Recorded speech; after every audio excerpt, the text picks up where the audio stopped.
ചെങ്കോട്ട സ്ഫോടനം നടന്നിട്ട് ഇന്ന് കൃത്യം ഒരാഴ്ച.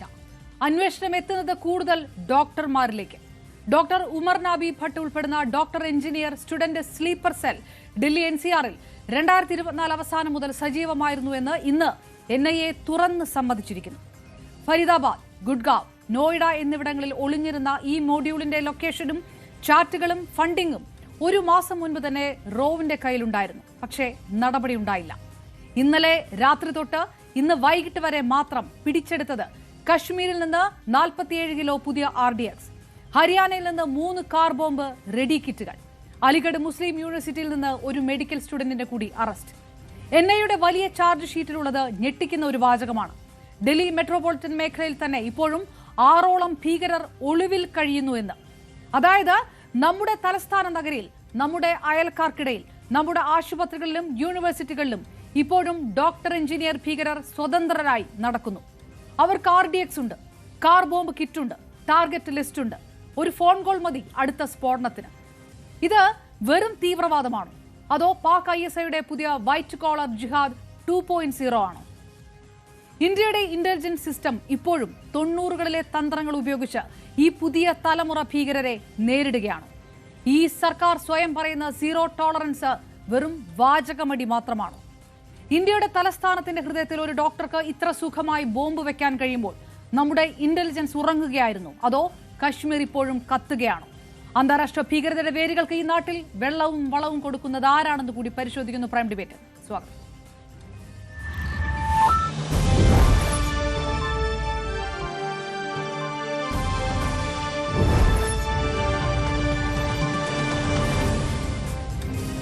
നമുക്കൊപ്പം പാനലിൽ ചേരുന്നു രാഷ്ട്രീയ നിരീക്ഷകരായിട്ടുള്ള ഡോക്ടർ മോഹൻ വർഗീസ്, ഒപ്പം MS വേണുഗോപാൽ, കോൺഗ്രസ് നേതാവ് സേനാപതി വേണു, BJP നേതാവ് P ശ്യാംരാജും നമുക്കൊപ്പം ചേരും.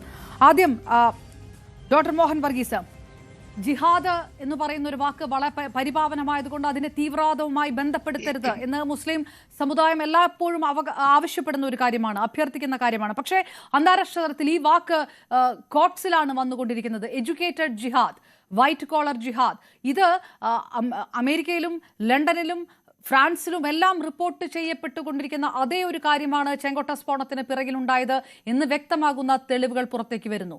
അപ്പോൾ അങ്ങനെ ഇപ്പോൾ NIAയുടെ ചാർജ് ഷീറ്റിനകത്ത് പറയുന്നത് ഇത് നേരത്തെ തന്നെ ഇത് ഉണ്ടായിരുന്നു, ഇപ്പോഴും ഈ സ്ലീപ്പർ സെല്ലുകൾ ഉണ്ട് എന്ന് തന്നെയാണ്. 6ഓ 7ഓ ഭീകരർ ഇപ്പോഴും ഡൽഹി NCR മേഖലയിൽ വ്യാപരിക്കുന്നുണ്ട്, വിഹരിക്കുന്നുണ്ട് എന്ന് പറയുന്നിടത്ത് ഇന്റലിജൻസ് സംവിധാനത്തിന് ഒരു വലിയ വീഴ്ച സംഭവിച്ചിട്ടുണ്ട് എന്നല്ലേ ഉത്തരം?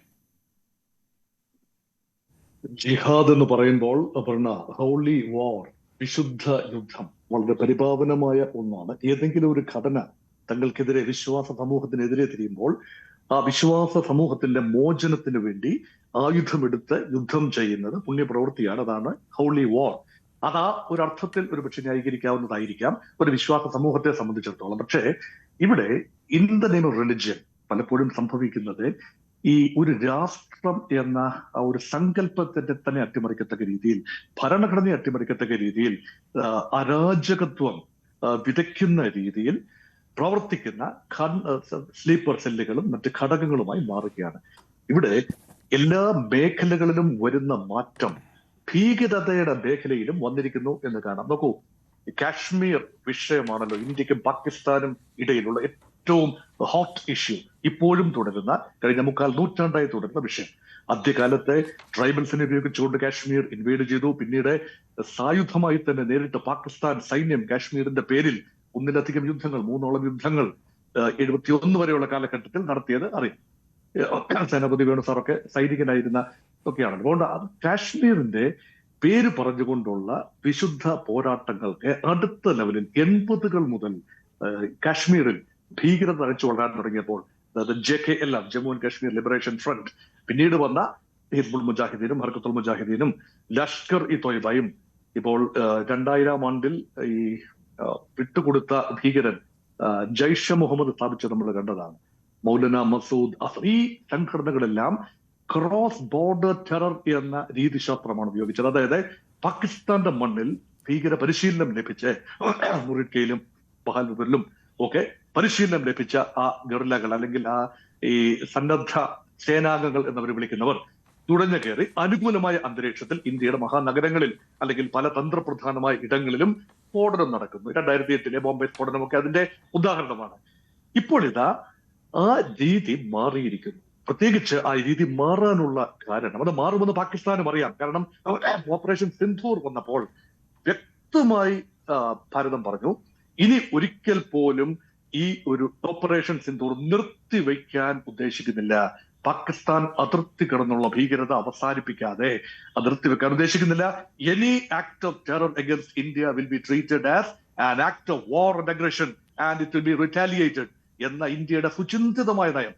അതുകൊണ്ട് ഓപ്പറേഷൻ സിന്ധൂർ തുടരുകയാണെന്നറിയാം. അതുകൊണ്ട് ഒരേ ഒരു മാർഗം, ഇന്ത്യയെ ഡിസ്റ്റെബിലൈസ് ചെയ്യാനുള്ള ഒരേ ഒരു മാർഗം അപർണ അവശേഷിക്കുന്നത് ഇന്ത്യക്കുള്ളിൽ തന്നെ ഹോം ബ്രെഡ് ടെറർ, അതായത് ഇന്ത്യക്കുള്ളിൽ തന്നെ വളർത്തിയെടുക്കുന്ന ഭീകരരെ ഇന്ത്യൻ സ്റ്റേറ്റിനെതിരെ, ഇന്ത്യയുടെ വ്യവസ്ഥയ്ക്കെതിരെ ഉപയോഗിക്കുക. നഗരങ്ങളിൽ നാശനഷ്ടങ്ങൾ ഉണ്ടാക്കുക, ഒരു ഫിയർ സൈക്കോസിസ് ഉണ്ടാക്കുക, ഇന്ത്യയുടെ നഗരങ്ങളിൽ ഒരു പാനിക് സിറ്റുവേഷൻ ഉണ്ടാക്കുക, തന്ത്രപ്രധാനമായ കേന്ദ്രങ്ങൾ തെരഞ്ഞുപിടിച്ച് ആക്രമിക്കുക. അപ്പോൾ അത് ക്രോസ് ബോർഡർ ടെറർ അല്ല, വിശുദ്ധ യുദ്ധം തന്നെയാണ്, പക്ഷേ ക്രോസ് ബോർഡർ സ്വഭാവമില്ല.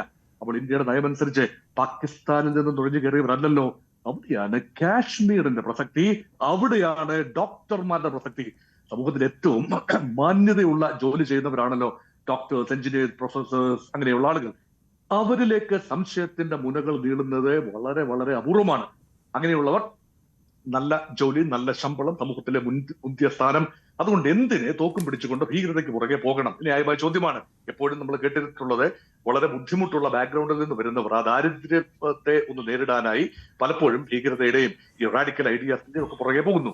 പക്ഷെ ഇവിടെ നോക്കൂ, കാശ്മീരിൽ നിന്ന് 100 കണക്കിന് വിദ്യാർത്ഥികൾ ഇന്ത്യയിലെ വിവിധങ്ങളായ യൂണിവേഴ്സിറ്റികളിൽ, മുസ്ലിം ഭൂരിപക്ഷ യൂണിവേഴ്സിറ്റികളൊന്നും ആകണമെന്നില്ല, അങ്ങനെയുള്ള അൽഫിലാൻ ഉൾപ്പെടെയുള്ള യൂണിവേഴ്സിറ്റികളിലേക്ക് പഠിക്കാൻ വരികയാണ്, മെഡിസിൻ പഠിക്കാനായിട്ട് വരികയാണ്. സമാന്തരമായി അവർ അവര് ആ വരുന്ന സമയത്ത് തന്നെ ഒരുപക്ഷെ അവരുടെ മനസ്സുകൾ റാഡിക്കലൈസ് ചെയ്തിട്ടുണ്ടാവാം. അതോ അവിടെ പ്രവർത്തിക്കുന്ന അൽഫിലാൻ യൂണിവേഴ്സിറ്റിയിൽ കൃത്യമായി 17-ാം നമ്പർ മുറിയിൽ പ്രവർത്തിച്ചിരുന്ന ഒരു സെല്ലാണ്, ഒരു മോഡ്യൂളാണ്. ആ മോഡ്യൂളിൽ ഏതാനും ഡോക്ടർമാരുണ്ട്. മുസമ്മൽ ഷക്കീൽ എന്ന ഡോക്ടർ, അതുപോലെ സ്ഫോടനത്തിൽ കൊല്ലപ്പെട്ട ഉമർ നബി, അദ്ദേഹമാണല്ലോ സ്ഫോടനത്തിൽ I-20 കാർ പൊട്ടിത്തെറിച്ച് മരിച്ചത്. ഇവരെല്ലാം ചേർന്ന ഒരു മോഡ്യൂളാണ്.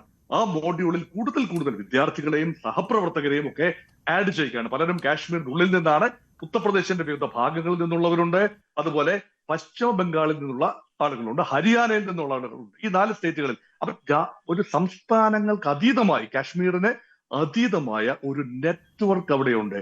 ഇത് നോക്കൂ, ഇത് ഫരീദാബാദിൽ നിന്നാണ് ഈ മോഡ്യൂളിന്റെ പ്രവർത്തനം നിയന്ത്രിക്കപ്പെടുന്നത്. അവിടുത്തെ യൂണിവേഴ്സിറ്റിയിലാണ് പ്രവർത്തനം. പക്ഷെ അതിന് ഒരു രാഷ്ട്രാന്തര ബന്ധമുണ്ട് എന്ന് ഇപ്പോൾ ഇതാ ഏതാണ്ട് സ്ഥിരീകരിക്കാവുന്ന തെളിവുകളുമായി നാഷണൽ ഇൻവെസ്റ്റിഗേറ്റീവ് ഏജൻസി വന്നിരിക്കുകയാണ്. നോക്കൂ, ഇവരുടെ ഈ പിടിയിലായ ഡോക്ടർമാരുടെ സഞ്ചാരപഥം പരിശോധിക്കുമ്പോൾ അവര് ടർക്കിയിലേക്ക് സഞ്ചരിച്ചിട്ടുണ്ട് പല പ്രാവശ്യം. പലരും അതുപോലെ ടർക്കിയിൽ നിന്നും പല പേരുകളിൽ, വ്യാജ പേരുകളിലാകാം, അവിടെ നിന്നും ഇവരെ ബന്ധപ്പെട്ടതിന് തെളിവുകളുണ്ട്. അപ്പൊ ടർക്കിയിലേക്ക് വിനോദസഞ്ചാരമൊക്കെ പോകാം, സ്വാഭാവികമാണ്, ആർക്ക് വേണേലും പോകാവുന്ന ഇടമാണ്. പക്ഷേ ഇതിലൊരു പാറ്റേൺ അവിടെ കാണും. അതിനും പുറമെയാണ് ഇപ്പോൾ ഏറ്റവും വൈകി വന്നിരിക്കുന്ന ഒരു വിവരമാണ്, പുതിയ ഒരു രാസ സംയുക്തം സ്ഫോടനത്തിനായി ഉപയോഗിച്ചിട്ടുണ്ടോ? അമോണിയം നൈട്രേറ്റിന്റെ സാന്നിധ്യം കണ്ടെത്തിയതാണ് വലിയൊരു തെളിവായി നമ്മൾ ഇതുവരെ പറഞ്ഞിരുന്നത്. പക്ഷെ ഏറ്റവും പുതിയ വിവരങ്ങൾ അനുസരിച്ച് 2900 കിലോഗ്രാം സ്ഫോടക വസ്തുക്കൾ പിടിച്ചു. അതിൽ പലതും അമോണിയം നൈട്രേറ്റ് ആയിരുന്നു. പുതിയൊരു രാസസംയുക്തത്തിന്റെ സാധ്യതകളാണ് ഇപ്പോൾ പറയുന്നത്. 2015 പാരീസ് സ്ഫോടനത്തിന് ഉപയോഗിച്ചത്, 2016 ബ്രസൽസ്, ബെൽജിയം തലസ്ഥാനമായ ബ്രസൽസിൽ സ്ഫോടനത്തിന് ഉപയോഗിച്ചത്, അതുപോലെ ബ്രിട്ടനിലെ മാഞ്ചസ്റ്ററിൽ സ്ഫോടനത്തിന് ഉപയോഗിച്ച വസ്തു, സ്പെയിനിലെ ബാഴ്സലോണയിൽ സ്ഫോടനത്തിന് 2017 വർഷം ഉപയോഗിച്ച വസ്തു. ആ വസ്തുവിന്റെ പേരാണ് മദർ ഓഫ് ടൈറ്റൻ എന്ന ഓമന പേരിൽ വിളിക്കുന്ന ട്രൈ അസറ്റോൺ ട്രൈ പെറോക്സൈഡ്, അതായത് TATP എന്ന് പറയുന്ന ഒരു രാസ വസ്തുവാണ്. ഇത് പെട്ടെന്ന് ഡിറ്റോണേറ്റ് ചെയ്യേണ്ട ആവശ്യമില്ല, ഡിറ്റോണേറ്റേഴ്സ് ഉപയോഗിച്ച് ഡിറ്റോണേറ്റ് ചെയ്യേണ്ട ആവശ്യമില്ല. താപനിലയിൽ ഫ്ലക്ച്വേഷൻ ഉണ്ടാകുമ്പോൾ, താപം വർദ്ധിക്കുമ്പോൾ, ചൂട് വർദ്ധിക്കുമ്പോൾ ഓട്ടോമാറ്റിക്കലി പൊട്ടിത്തെറിക്കും. ഹൈലി അൺസ്റ്റേബിൾ ഒരു കെമിക്കലാണിത്. മാത്രമല്ല, ഒരുപക്ഷെ ഫ്രിക്ഷൻ ഉണ്ടായാൽ, മർദ്ദമുണ്ടായാൽ ഒക്കെ തന്നെ പൊട്ടിത്തെറിക്കാവുന്ന ഒരു കാര്യമാണ്. ആ രാസവസ്തുവാണോ ഒരുപക്ഷെ അദ്ദേഹത്തിന്റെ കാറിൽ I-20 കാറിൽ നബി ഓടിച്ചിരുന്ന, അതായത് ഉമർ നബി ഓടിച്ചിരുന്ന ചെങ്കോട്ടയ്ക്ക് സമീപം പൊട്ടിത്തെറിച്ച കാറിൽ ഉണ്ടായിരുന്നത്. അങ്ങനെയെങ്കിൽ ആ ഒരു വസ്തു ഉണ്ടാക്കാൻ സാധ്യതയുള്ള നാശനഷ്ടം വളരെ ഏറെയാണ്.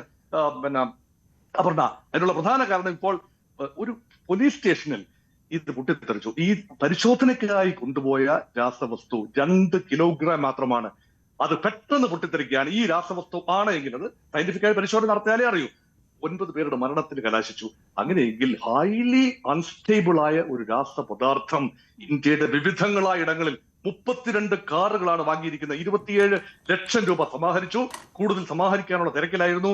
അങ്ങനെയെങ്കിൽ മിനിമം 32 ഇടങ്ങളിൽ സ്ഫോടനം നടത്താൻ, അങ്ങനെ സമാന്തരമായി ഒരേ ദിവസം, ഒരുപക്ഷെ ഡിസംബർ 6-ാം തീയതി ആകാം, അല്ലെങ്കിൽ ജനുവരി 26-ാം തീയതി ആകാം, നിർണായകമായ ദിവസങ്ങളിൽ വളരെ സിംബോളിക്കായ ഇടങ്ങളിൽ വളരെ ആസൂത്രിതമായ സ്ഫോടനം നടത്താൻ ഒരു വലിയ സേനാ വിഭാഗത്തെ, ഒരു സൈഡ്, ഒരു ആർമി ഓഫ് ടെക്നോക്രാറ്റ്സ്, അവരാണ് വൈറ്റ് കോളർ, മാന്യമായി ജോലി ചെയ്യുന്ന, വെള്ള കോളർ ജോലി ചെയ്യുന്ന ഡോക്ടേഴ്സ് ഉൾപ്പെടെയുള്ള ഒരു സംഘത്തെ, ആരും സംശയിക്കാത്ത ഒരു സംഘത്തെ ഒരുക്കി നിർത്തിയിരുന്നു എന്ന സ്തോഭജനകമായ വാർത്തയാണ് ഇപ്പോൾ അപർണ പുറത്തു വരുന്നത്. അതിന്റെ ഒരു ബാക്ക്ഗ്രൗണ്ട് ഞാൻ തിരികെ എത്താം. ഡോക്ടർ മോഹൻ വർഗീസ്, ശ്രീ MS വേണുഗോപാൽ, ഇത് ഞാൻ ഡോക്ടർ സേനാപതി വേണുവും ഒപ്പം ശ്യാംരാജും അതിലേക്ക് പോകുന്നതിന് മുൻപ് ശ്രീ MS വേണുഗോപാൽ, എഡ്യൂക്കേറ്റഡ് ജിഹാദ് എന്ന് പറയുന്ന ഒരു വാക്ക്, നമ്മൾ ആ ഒരു ജിഹാദ് എന്നൊരു വാക്ക് മാറ്റി നിർത്താം. പക്ഷേ കശ്മീർ ശാന്തമായി എന്ന് പറയുന്ന ഒരു നറേറ്റീവ് ഉണ്ടായിരുന്നു. അത് ഈ രാജ്യം ഭരിക്കുന്ന സർക്കാരിൻ്റെതാണ്. ഇപ്പോൾ ഓപ്പറേഷൻ സിന്ദൂറിന് ശേഷം ഈ തരത്തിൽ എഡ്യൂക്കേറ്റഡ് ജിഹാദ് വരുമ്പോൾ, അതിൻ്റെ വേരുകൾ അന്താരാഷ്ട്ര തലത്തിലുള്ള ഭീകര സംഘടനകളാണെന്ന് വരുമ്പോൾ, അതിനവർ ഉപയോഗിക്കുന്നത് ഈ നാട്ടിലെ പൗരന്മാരായിട്ടുള്ള കശ്മീരിലെ ജനങ്ങളെയാണ്, അതിലെ വിദ്യാസമ്പന്നരായിട്ടുള്ള ജനങ്ങളെയാണ് എന്ന് വരുന്നിടത്ത് ഈ ജനങ്ങളെ, അല്ലെങ്കിൽ ഒരു വിഭാഗത്തെ എതിർഭാഗത്തേക്ക് മാറ്റാൻ ചില രാഷ്ട്രീയ പോളിസികൾ കാരണമായിട്ടുണ്ടോ എന്നൊരു ചോദ്യമുണ്ട്. അതല്ലെങ്കിൽ പിന്നെ എന്തുകൊണ്ട് ആ ഒരു വിഭാഗത്തിൽ നിന്ന് ഈ രാജ്യത്തിന് തന്നെ ദോഷം വരുത്തുന്ന രീതിയിലുള്ള കാര്യങ്ങൾ ഉണ്ടാകുന്നു? പരിശോധിക്കേണ്ടത് എവിടം തൊട്ടാണ്? പരിശോധന അസാധ്യമാകുന്ന വിധത്തിലേക്കാണ് കാര്യങ്ങൾ പോകുന്നത്. കാരണം ഇതിപ്പോൾ ഒരു വിഭാഗത്തിൽ മാത്രം ഒതുങ്ങുന്നില്ല. നമ്മുടെ ജ്യോതിഷ് മൽഹോത്രയൊക്കെ നമ്മൾ കണ്ടില്ലേ. അപ്പോൾ ഇത് അത്തരത്തിലുള്ള ആളുകളെ, അതായത് ഹിന്ദു നാമധാരികളെ കിട്ടുമെങ്കിൽ അതാണ് അവർക്ക് പ്രിയം. അത് കിട്ടുന്നില്ലെങ്കിലാണ് മുസ്ലിം നാമധാരികളെ അവരെടുക്കുന്നത്. അത് കിട്ടാതെ വരുമ്പോൾ മാത്രമാണ്.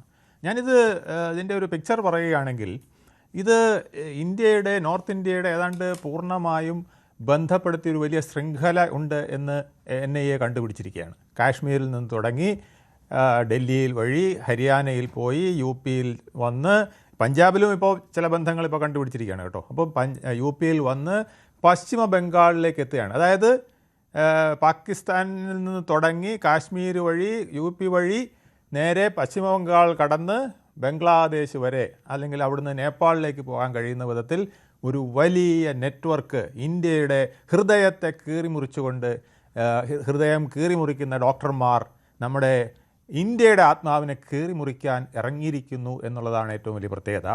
അതുമാത്രമല്ല, ഇതിനകത്ത് ഇപ്പോൾ വന്നിരിക്കുന്ന വേറൊരു സംഗതി, മുമ്പ് നമ്മൾ ക്രോസ് ബോർഡർ ടെററിസത്തെ നമുക്ക് എങ്ങനെയെങ്കിലും തടുക്കാമായിരുന്നു. ഇന്നിപ്പോൾ അത് മാറിയിട്ട് വേറൊരു ശൈലിയാണ് വന്നിരിക്കുന്നത്.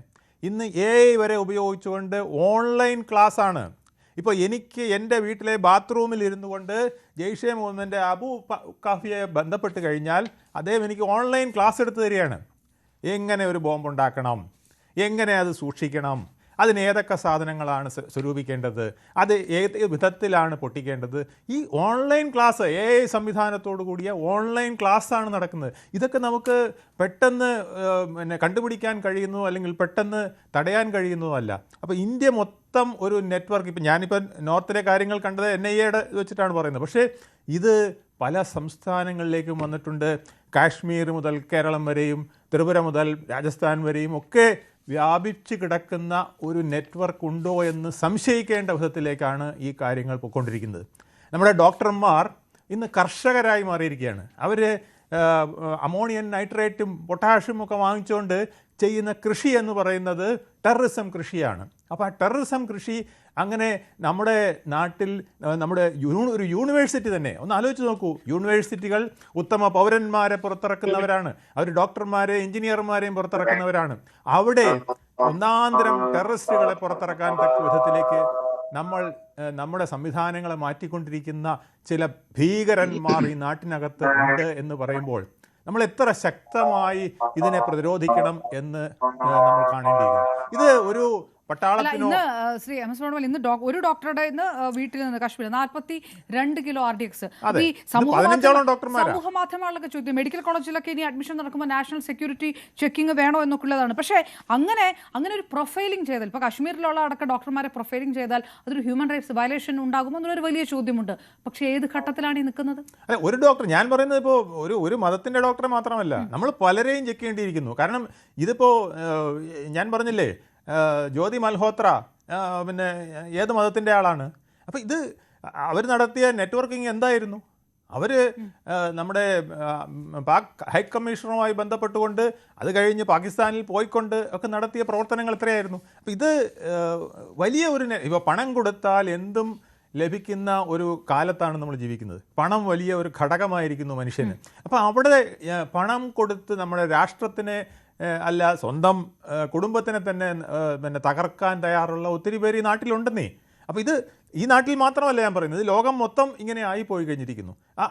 ഇത് ഒരു വല്ലാത്ത ഒരു ലോകത്താണ് നമ്മൾ ജീവിക്കുന്നത്. നമ്മൾ പിന്നെ വലിയ നേതാക്കളെ കണ്ടെടുത്താണ് ട്രംപിനെ പോലുള്ളവർ, നെതന്യാഹുവിനെ പോലുള്ളവർ ഒക്കെ നിലനിൽക്കുന്നത് എന്ന് നമ്മൾ കാണണം. അപ്പോൾ ഈ ലോകത്തിന് സമാധാനം നൽകുന്ന നേതാക്കൾ തന്നെ കുറഞ്ഞു വരികയാണ്.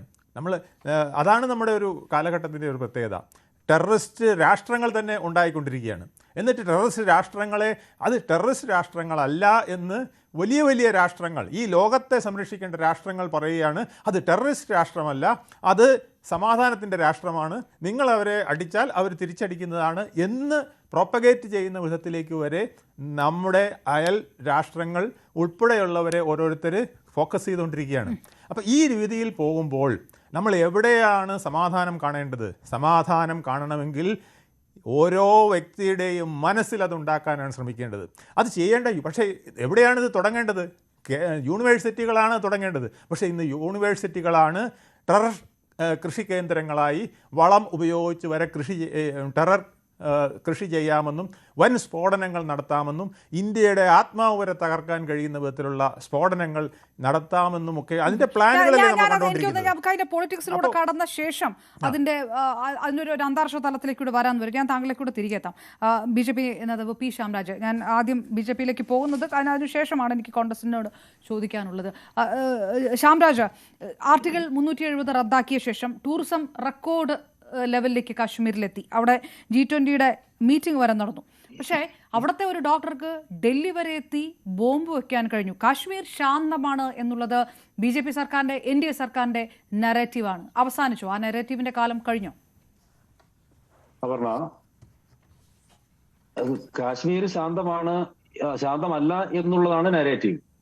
അല്ലെങ്കിൽ കാശ്മീർ വീണ്ടും അശാന്തമായി എന്ന് പറഞ്ഞുകൊണ്ടിരിക്കുന്നതാണ് നരേറ്റീവ്. നിങ്ങൾ ഒരു കാര്യം മനസ്സിലാക്കേണ്ടത്, ഓപ്പറേഷൻ സിന്ദൂറിന് ശേഷം ആർട്ടിക്കിൾ 370 നമ്മൾ അവിടുന്ന് എടുത്തു കളഞ്ഞതിന് ശേഷം അതിന് മുമ്പുള്ള അവസ്ഥ എന്തായിരുന്നു? നിങ്ങൾ പോയിട്ടുണ്ടാവുമെന്ന് വിചാരിക്കുന്നു കാശ്മീരിൽ. ഞാൻ പോയിട്ടുണ്ട്.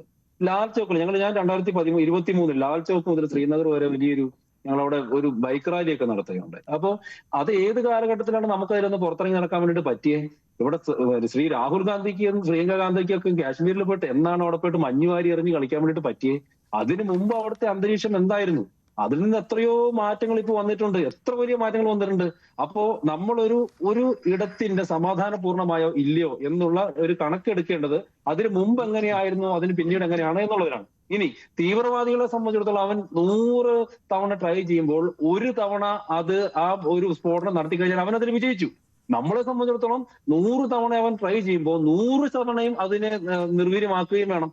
അതാണ് ഇവിടുത്തെ പ്രശ്നം എന്ന് പറയുന്നത്. ഇപ്പോ ഓപ്പറേഷൻ സിന്ദൂറിന് ശേഷം 24 തവണ ഈ നമ്മുടെ ആന്ധ്രാപ്രദേശ് അടക്കമുള്ള ഇടങ്ങളിൽ നിന്ന് ഒന്നെങ്കിൽ ISI അടക്കമുള്ള തീവ്രവാദ സംഘടനകളുടെ ആളുകളെ അറസ്റ്റ് ചെയ്യുകയോ അല്ലെങ്കിൽ ധാരാളമായിട്ടുള്ള ഈ ബോംബ് സ്ഫോടനത്തിന് വേണ്ടിയിട്ടുള്ള അവരുടെ തയ്യാറെടുപ്പുകൾ ന്യൂട്രലൈസ് ചെയ്യുകയോ ചെയ്തിട്ടുണ്ട്.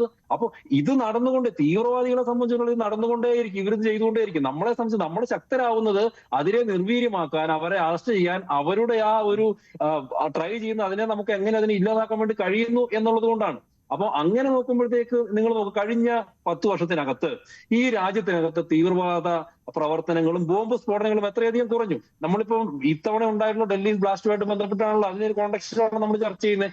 ഇതിനു മുമ്പ് ഡൽഹിയിൽ എന്താ സ്ഫോടനം ഉണ്ടായത്? 2011 എന്ന് വെച്ചാൽ കഴിഞ്ഞ 14 വർഷമായിട്ടും തീവ്രവാദികൾ അതിന് ശ്രമിക്കാത്തത് കൊണ്ടല്ല, നമ്മുടെ സുരക്ഷാ ഏജൻസികൾ അതിന് അനുവദിച്ചിട്ടില്ല എന്നുള്ളത് കൊണ്ടാണ്. അപ്പൊ നോക്കൂ, കാശ്മീർ ഒഴികെ ഡൽഹി കഴിഞ്ഞിട്ടുണ്ടെങ്കിൽ ഈ കഴിഞ്ഞ നമ്മുടെ ചുറ്റുപാടുമുള്ള ഇടങ്ങളിൽ ഇപ്പൊ ബാംഗ്ലൂർ എന്തെങ്കിലും പ്രശ്നമുണ്ടോ? ഹൈദരാബാദിൽ പ്രശ്നമുണ്ടോ? അഹമ്മദാബാദിൽ പ്രശ്നമുണ്ടോ? നിങ്ങൾ ലിസ്റ്റ് ഗൂഗിൾ സെർച്ച് ചെയ്ത് നോക്കും. നമ്മുടെ നാട്ടിൽ തീവ്രവാദ പ്രവർത്തനങ്ങളും ബോംബ് സ്ഫോടനങ്ങളും എങ്ങനെയായിരുന്നു, പ്രത്യേകിച്ച് 2004, 2014, 2024 നിങ്ങൾ താരതമ്യം ചെയ്ത് നോക്കൂ. അപ്പൊ കണക്കുകൾ നമുക്ക് മനസ്സിലാവും. പിന്നെ തീർച്ചയായിട്ടും ഇപ്പോൾ നടന്നുകൊണ്ടിരിക്കുന്നത്, ഈ തീവ്രവാദം പല രീതിയിൽ പല കാലങ്ങളിൽ വന്നുകൊണ്ടേയിരിക്കും. ഇവരെ സംബന്ധിച്ചിടത്തോളം ഞാനിപ്പോ ന്യൂസ് 18 വാർത്തയിൽ പങ്കെടുത്തുകൊണ്ടിരിക്കുകയാണ്. അപർണ ഇതിന്റെ ആങ്കറാണ് എന്നുള്ളത് യാഥാർത്ഥ്യമാണ്. നമ്മൾ യാഥാർത്ഥ്യമാണെന്ന് വിചാരിക്കുന്ന പോലെ തന്നെ ഇവർ വിചാരിക്കുന്ന ഇവരുടെ മരണശേഷം സ്വർഗം ഉണ്ടെന്നാണ്. അപ്പൊ അതിനു വേണ്ടിയിട്ട് ഇവർ ഏത് പ്രായത്തിലും ഏത് ആളാണോ പെണ്ണോ എന്ന് വ്യത്യാസമില്ലാതെ ഇവർ പൊട്ടിത്തെറിക്കാൻ വേണ്ടി തയ്യാറായിക്കൊണ്ടിരിക്കുകയാണ്. ഇവരെയാണ് നമുക്ക് തടയേണ്ടത്. അതിന് എനിക്ക് ഒരു വിമർശനം കൂടി എനിക്ക് സൂചിപ്പിക്കാൻ പറ്റില്ല. ഒന്ന് നോക്കൂ, ഇവിടെ പാലസ്തീന് വേണ്ടിയിട്ടുള്ള കേരളത്തിൽ നടന്നിട്ടുള്ള പ്രകടനങ്ങളും പ്രതിഷേധങ്ങളും നിങ്ങൾ എടുത്തു നോക്കൂ. അതുപോലെ അതിനനുസൃതമായിട്ടുള്ള ഏതെങ്കിലും പ്രകടനങ്ങളോ പ്രതിഷേധങ്ങളോ നമ്മുടെ ഈ കാശ്മീരിൽ ആദ്യം അവിടെ വന്നിട്ട് പഹൽഗാമിൽ തീവ്രവാദ അറ്റാക്ക് ഉണ്ടാക്കിയതിനു ശേഷം അവിടെ നമുക്ക് നഷ്ടപ്പെട്ട 26 പേർക്ക് വേണ്ടി നടന്നിരുന്നോ? ഡൽഹിയിൽ ഇത്തവണ നമ്മുടെ 13 പേര് മരിച്ചതിന് ശേഷം ഇവിടെ കേരളത്തിൽ അവർക്ക് ഐക്യദാർഢ്യം പ്രകടിപ്പിച്ചുകൊണ്ട് നടന്നിരുന്നോ? അപ്പോ അറിഞ്ഞോ അറിയാതെയോ ഒരു പ്രീണനം, കൃത്യമുള്ള ഒരു പ്രീണനം അതുപോലും ഇവർക്ക് വളമാകുന്നുണ്ട് എന്നുള്ളത് യാഥാർത്ഥ്യമാണ്. ഇവിടെ കേരളത്തിലെ ഒരു ചാനലിൽ ഹെഡിങ് കൊടുത്തിട്ട് അവർ ചർച്ച ചെയ്യാണ് ഈ വൈറ്റ് കോളർ ടെററിസം എന്നുള്ളത് ഇല്ലാന്ന്. വൈറ്റ് കോളർ ടെററിസം ഉണ്ടെന്നും അതിന്റെ അറസ്റ്റുകൾ നടത്തപ്പെട്ടുവെന്നും 15ഓളം ഡോക്ടർമാർ പിടിക്കപ്പെട്ടുവെന്നും ഒരാൾ പൊട്ടിത്തെറിച്ചുവെന്നും കേരളത്തിലെ മാധ്യമങ്ങളിലൂടെ മലയാളികൾ മുഴുവൻ കണ്ടുകൊണ്ടിരിക്കുമ്പോൾ ഒരു മാധ്യമത്തിൽ ഇരുന്ന് ഈ ചർച്ചയിലാണ് വൈറ്റ് കോളർ ടെററിസം ഇല്ല എന്നുള്ളത്. അപ്പോൾ ഇത്തരത്തിലുള്ള ഒരു ട്രെൻഡ് ഏറ്റവും കുറഞ്ഞ നമ്മുടെ കേരളത്തെങ്കിലും ഉണ്ടോ എന്നുള്ളത് ആത്മാർത്ഥമായിട്ട് ചർച്ച ചെയ്യണം. പൊതുസമൂഹം തീവ്രവാദത്തിനെതിരെ, ഇത്തരത്തിലുള്ള പ്രവർത്തനങ്ങൾക്കെതിരെ ഒരു ദേശീയ താല്പര്യത്തെ മുൻനിർത്തിയിട്ടുള്ള ആത്മാർത്ഥമായിട്ടുള്ള ഇടപെടലുകൾ ഉണ്ടായേ തീരൂ. അതല്ലെങ്കിൽ ഇത് ഇനി ആവർത്തിച്ചുകൊണ്ടിരിക്കും. ഇവർക്ക് ഒരു കാര്യം കൂടി ഞാൻ പറയട്ടെ. ഇപ്പൊ നിങ്ങളടക്കമുള്ള മാധ്യമങ്ങൾ ഈ വാർത്ത കൊടുത്തപ്പോ അതിന്റെ അടിയിൽ ആദ്യം വന്നുള്ള കമന്റുകൾ നിങ്ങളൊന്ന് കാണണം. ബീഹാർ ഇലക്ഷൻ നടക്കാൻ വേണ്ടിയിട്ട് പോകുന്നു, അതിന് വേണ്ടിയിട്ട് പൊട്ടിച്ചതാണ്. സത്യം എന്താണ്? നമ്മുടെ അന്വേഷണ ഏജൻസികൾ പൊട്ടിത്തെറിച്ചവനെയും അതിനുവേണ്ടി തയ്യാറായവരെയൊക്കെ കണ്ടെത്തി കഴിഞ്ഞു. 4ൽ 3 പേരും അന്വേഷണ ഏജൻസികളുടെ കയ്യിലായി കഴിഞ്ഞു. അതൊക്കെ രാജ്യത്തെ മാധ്യമങ്ങളിലൂടെ നമ്മൾ കണ്ടുകൊണ്ടേയിരിക്കുകയാണ്. അപ്പോൾ അതിനടിയിൽ വന്നിട്ട് മനഃപൂർവ്വമായിട്ട് ഇത് മറ്റൊരു തരത്തിലാണ്, അതല്ലെങ്കിൽ ഈ തീവ്രവാദ സംഘങ്ങളല്ല എന്ന് ഇവരെ വെള്ള പൂശാൻ വേണ്ടി സംഘടിതമായിട്ടുള്ള ചില നടപടികൾ നടക്കുന്നുണ്ടോ എന്ന് കൂടി ചർച്ച ചെയ്തിട്ട് അത് ശരിയെങ്കിൽ, ഞാൻ വിശ്വസിക്കുന്നത് ശരിയെന്നാണ്, അതിനനുസൃതമായിട്ടുള്ള ഒരു എതിർ ക്യാമ്പയിൻ കൂടെ നമ്മുടെ പൊതുസമൂഹത്തിൽ നിന്നും ഉണ്ടാവണമെന്നേ. ഇതിനെ മൂടി വെച്ചത് കൊണ്ടോ, ഇതിനെതിരെ സംസാരിക്കാതിരുന്നതുകൊണ്ടോ, ഇതിനെതിരെ അടച്ചു വെച്ചതുകൊണ്ടോ ഒന്നും കാര്യമില്ല. അത് ശരിയാണ് ഷാബു. പക്ഷേ ഇന്റലിജൻസ് ഏജൻസികൾക്ക് വീഴ്ച ഉണ്ടായോ എന്നുള്ളൊരു ക്യാമ്പയിനും കൂടി BJP സമ്മതിക്കണം. അതില്ലാതെ ഈ ക്യാമ്പയിൻ കൊണ്ട് മാത്രം മുന്നോട്ട് പോകില്ല. അല്ല, എന്തുകൊണ്ട് സമ്മതിക്കണം? അതാണ് ഞാൻ പറഞ്ഞത്. നിങ്ങൾ നമ്മുടെ ഓപ്പറേഷൻ സിന്ദൂറിന് ശേഷം ഇന്റലിജൻസ് ഏജൻസികൾ ന്യൂട്രലൈസ് ചെയ്ത എത്ര പദ്ധതികളാണ് നിങ്ങൾ നോക്കൂ. ഇത് തന്നെ ഈ ഡൽഹിയിൽ ഉണ്ടായിട്ടുള്ള ഈ ബ്ലാസ്റ്റിന്റെ അതേ അളവിലായിരുന്നോ ഉണ്ടാകേണ്ടിയിരുന്നത്? 2900 ഗ്രാം സ്ഫോടക വസ്തുക്കളല്ലേ പിടിച്ചെടുത്തത്. അപ്പോ ആ അന്വേഷണം നടക്കുന്നതിന് ഇടയിൽ നിന്ന് തെന്നിമാറിയ ഒരാളാണ് ഇത് മൊത്തം ചെയ്തത്. അയാളുടെ കയ്യിൽ നിന്ന് ഇത് അവരുദ്ദേശിച്ചതുപോലെ ഈ തരത്തിലുള്ള ഒരു ബ്ലാസ്റ്റ് ആയിരുന്നില്ല. അത് നിങ്ങളടക്കമുള്ള മാധ്യമങ്ങൾ റിപ്പോർട്ട് ചെയ്തത്. അതിന് കോൺഗ്രസ് കൂടെ പറയട്ടെ. ശ്രീ സേനാപതി വേണു, ഇത്രയും വർഷം ഉണ്ടാകാതിരുന്ന ഒരു സ്ഫോടനമാണ് ഉണ്ടായിരിക്കുന്നത്. ഇത്ര വർഷം എന്തുകൊണ്ടുണ്ടായില്ല? ഇന്റലിജൻസ് ഏജൻസികൾ അത്രയും അതീവ ജാഗ്രതയോടെ നിന്നതുകൊണ്ട് എന്നാണ് ശ്യാംരാജ് പറയുന്നത്. BJP പറയുന്ന വാദം കാശ്മീർ മാറിയിട്ടുണ്ട്, കാശ്മീരിൽ ചെന്ന് നോക്കൂ എന്ന് പറയുമ്പോൾ ചെങ്കോട്ടയിൽ ഇനി ചെന്ന് നോക്കണമെങ്കിൽ മറ്റ് സേഫ്റ്റി ചെക്കിംഗ് നടത്തണോ എന്നുള്ളൊരു ചോദ്യത്തിന് ഉത്തരമുണ്ടാകുന്നില്ല. ഇന്റലിജൻസിന് വീഴ്ചയുണ്ടായിട്ടില്ല എന്നൊരു വാദം ഇനി നിലനിൽക്കില്ല എന്ന് പറയുന്നിടത്ത് പ്രതിപക്ഷത്തിന്റെ മറുപടി. അല്ല, ഒന്ന് നമ്മൾ മനസ്സിലാക്കേണ്ടത്, ചെങ്കോട്ട പോലുള്ള പ്രദേശങ്ങൾ, രാജ്യത്തിന്റെ പ്രധാനമന്ത്രി എല്ലാ ഓഗസ്റ്റ് 15-നും പതാക ഉയർത്തുന്ന ഇത്ര ഹൈ സെക്യൂരിറ്റി സോണാണ് ഈ ചെങ്കോട്ട പോലുള്ള പ്രദേശങ്ങൾ. അവിടെ ഈ എന്താ പറയുക, സ്ഫോടക വസ്തുക്കളുമായിട്ട് പൊട്ടിത്തെറിക്കാനുണ്ടാകുന്ന അവസരം. ഇവിടെ നമ്മൾ മനസ്സിലാക്കേണ്ടത് 40 ദിവസം കൊണ്ട് 2900 കിലോ സ്ഫോടക വസ്തുക്കൾ കളക്ട് ചെയ്യാനും അതുമായി സ്ഫോടനം നടത്താനും ഒക്കെ ഇവർക്ക് കഴിയുന്നു എന്ന് പറയുമ്പോൾ എവിടെയാണ് അവിടെ ആ സുരക്ഷയുടെ ഒരു കാര്യം? ഞാനത് സൂചിപ്പിക്കുമ്പോൾ ശ്യാംരാജ് ഞങ്ങളോട് പ്രതിഷേധിക്കരുത്. കാരണം ബോംബെ സ്ഫോടനം ഉണ്ടായപ്പോൾ അന്ന് ഗുജറാത്തിന്റെ മുഖ്യമന്ത്രിയായിരുന്ന ഇന്നത്തെ പ്രധാനമന്ത്രിയുടെ പ്രസംഗമുണ്ട്. അദ്ദേഹം ഹിന്ദിയിലാണ് പ്രസംഗിച്ചത്. അദ്ദേഹം ചോദിക്കുന്ന ചോദ്യം സീമാബൽ, സശസ്ത്ര സീമാബൽ, അതായത് അതിർത്തി രക്ഷാ സേനകൾ, ബോർഡർ സെക്യൂരിറ്റി ഫോഴ്സ്, നേവി, സൈന്യം, ഇതെല്ലാം നിങ്ങളുടെ കയ്യിൽ നിൽക്കുന്നു. എന്നിട്ട് എന്റെ ഈ വിദേശത്തു നിന്നോ അല്ലെങ്കിൽ മറ്റു ഭാഗത്തു നിന്നോ ഈ ഭീകരന്മാരും ഈ സ്ഫോടക വസ്തുക്കളും ആയുധവും എല്ലാം ഇങ്ങോട്ട് പ്രവഹിക്കുന്നു എന്ന് ചോദിച്ചാൽ ആ ചോദ്യം ഇപ്പോഴും പ്രസക്തമല്ലേ? 2900 കിലോ അമോണിയം നൈട്രേറ്റ് സ്ഫോടക വസ്തു അതെത്താനും അത് നാടിന്റെ വിവിധ ഭാഗങ്ങളിലേക്ക് കൊണ്ടുപോകുന്നതിനുമൊക്കെ ഭീകരർക്ക് അവസരവും സാഹചര്യവും ഉണ്ടാകുന്നു. ഇപ്പൊ ഏറ്റവും അവസാനത്തെ ഒരു ഡെവലപ്മെന്റ് നമ്മൾ മനസ്സിലാക്കേണ്ടത് എന്താ? ഈ ഹരിയാനയിൽ നിന്ന് പിടിക്കപ്പെട്ട സ്ഫോടക വസ്തുക്കൾ അതെവിടെയാ വീണ്ടും പൊട്ടിത്തെറിക്കുന്നത്? അത് കശ്മീരിലെ നൗഗാം എന്ന് പറയുന്ന പോലീസ് സ്റ്റേഷനിലാണ്. എന്നെ അത്ഭുതപ്പെടുത്തുന്ന ഒരു കാര്യം എന്ന് പറഞ്ഞാൽ ഈ സാധനം ഇത് പരിശോധനയ്ക്ക് പോലീസ് സ്റ്റേഷനിലേക്ക് കൊണ്ടുപോകേണ്ട ആ 50 കൊല്ലം മുമ്പുള്ള നിയമവ്യവസ്ഥയാണോ നമ്മുടെ നാട്ടിൽ നിൽക്കേണ്ടത്? ഇതിനെ ഇമ്മീഡിയറ്റ് ആയിട്ട് എവിടെ വെച്ചാണോ അത് കണ്ടെത്തിയത് അത് മജിസ്ട്രേറ്റിന്റെ സാന്നിധ്യത്തിൽ അവിടുത്തെ മജിസ്ട്രേറ്റിനെ ഇവിടെ എത്തിക്കാൻ മണിക്കൂറുകൾ കൊണ്ട് കഴിയില്ലേ?